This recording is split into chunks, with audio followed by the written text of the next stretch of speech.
What's up, everybody? Welcome back to my channel. Today we're going to be talking about The Slow Rush. Tame Impala's new album, The Slow Rush, just came out on the 14th of February.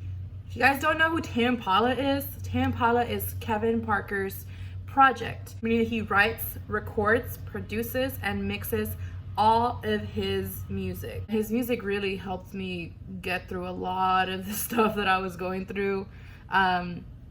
So for that, Kevin, I thank you so much. So yeah, his new album just came out. It's his 4th LP as Tame Impala. So yeah, we're just gonna talk about The Slow Rush.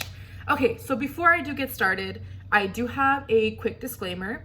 I actually listened to this album before the 14th of February. Not like you think. I didn't listen to the leaks recorded off of a speaker. Why would you do that? Anyways, I did not do that. So what actually happened is there was a listening party in LA and I went. Very spur of the moment thing where I randomly just decided to hop on a plane in the middle of the day and fly to LA to the listening party because I love Kevin Parker. They took our phones away for the event, so unfortunately I wasn't able to record anything in the event, but Spinning Top Music did document everything. So hopefully if they put out a video, I'll go ahead and make another video and show you guys. So like I said, going into this, I've already listened to the songs. This is just kind of to recap my first opinions when I first heard the songs. So yeah, without further ado, let's go ahead and get started. Okay, the first song is One More Year.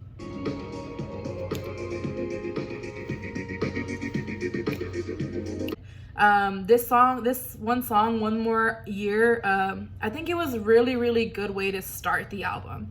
However, I will say, compared to other albums, which honestly we shouldn't be comparing, but I was gonna say it, the best intro in my opinion for sure is Let It Happen, and second it's Be Above It. I really liked how he kind of spoke his lyrics out instead of singing it.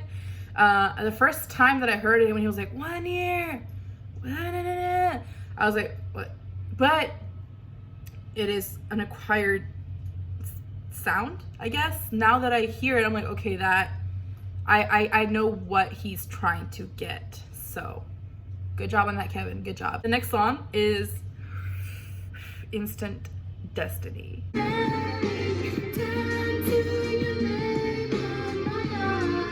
Okay, so Instant Destiny is so good. When I first heard this song at the listening party, I kind of freaked my friend out because I remember I read all Tame Impala interviews. I was reading an interview, I forgot which one it was, but they were talking about the lyrics and like a review of the lyrics, and they mentioned something about like buying a home in Miami and tattooing a name on an arm.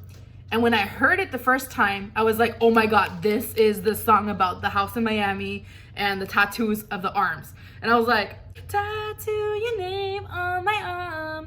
And I was like, oh, this is it. And my friend just looked at me, she's like, how do you know these lyrics? And I was like, I don't know. But then it hit me afterwards that it was because of that interview, and I was like, oh. This one was, honestly, this was my first favorite song. Off of the first listen of the album, this was definitely my favorite song. So the next song, a moment of silence. A moment of silence, please. Our Father who art in Perth, please protect Borderline 1.0. Okay, so Borderline 3.0, 2.0, the new Borderline, the album Borderline, the new Borderline. This one, I love the instrumentation. Amazing. However, this is just a personal thought, but I preferred the lyrics from the second or the single Borderline. I really like those lyrics, like LA really messed me up, as within, as without you, the original that was like, oof. I trust that he chose to make his changes for a reason. And honestly, it's a really good song. Instrumental wise, I love it. Lyric wise, I do prefer the original or the single Borderline. So yeah. The next song is Posthumous Forgiveness.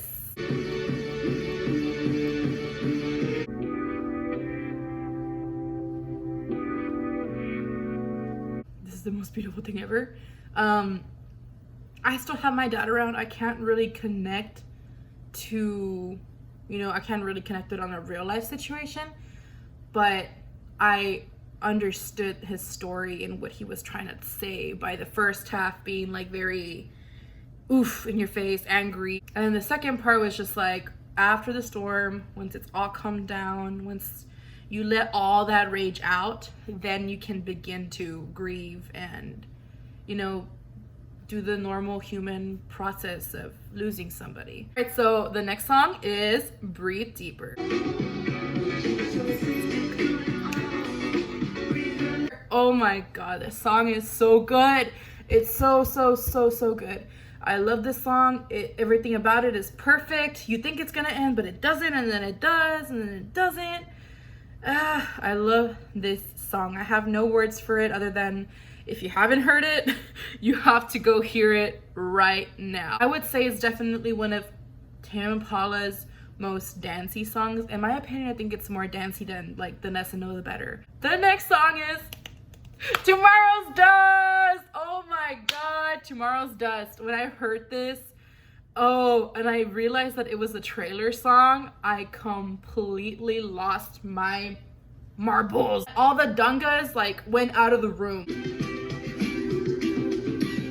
This is really good. Honestly, I feel like Kevin kind of took Patience, like the part where it goes na, na, na, na, waiting for the day to come, all that. I thought he took that and like expanded it into Tomorrow's Dust. The lyrics are so beautiful. This song is just so beautiful. Like, I have no words. Kevin, you really outdid yourself with this song. It's so good.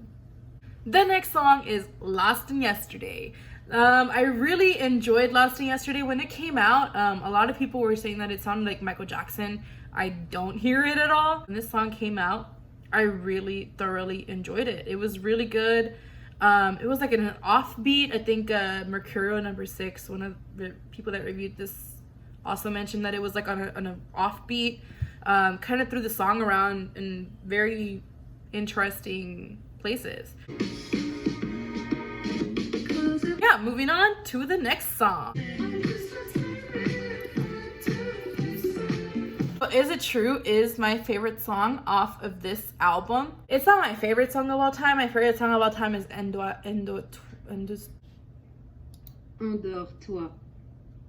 Is Endors-toi. But this one's a pretty close one too. It might be time. Okay, so when I first heard It Might Be Time, this song was like, what? It blew my mind. The drums are just amazing. The drums on this album are just out of this world. Oh, bass. Cool. You know how you make the bass better? Crank the bass up. It's like, no, not really. So Glamour was but it's pretty good. It's very dancey. It's probably my least favorite of this album. And now the final song, One More Hour. One More Hour, amazing song. I love it. I love it. It's honestly the perfect way to end this album. This album was so good. I really liked how he didn't technically end the song. It kind of like faded out into the background. It's kind of like leaving it open that there's still more to come. Yeah, overall, my favorite songs from this album were definitely Is It True and Breathe Deeper. I really enjoyed this album. He kind of did grasp the concept of time and uncertainties and, in a way, loneliness as well in this album. He did a really good job on instrumentation, on lyrics, on everything. Just from the artwork to the most subtle synth layer he added. You can tell he really put his time and effort into this album, and it shows. Every little detail about this album, it just sends you into a transcendent, magical realm. It's definitely one for the books. Amazing album. I'm out of words. But yeah, I hope you guys enjoyed this review. I will be attending the 2 forum shows in March, as well as 1 show in Dallas in July and 1 in Houston as well in July. So I'm very excited for what's to come. 2020. We're on a roll here. We're on a roll. If you enjoyed this video, I would really appreciate a thumbs up. And if you'd like, subscribe to the channel. And I'm also available on Instagram under Cassie Muse. I'll see you guys in the next one.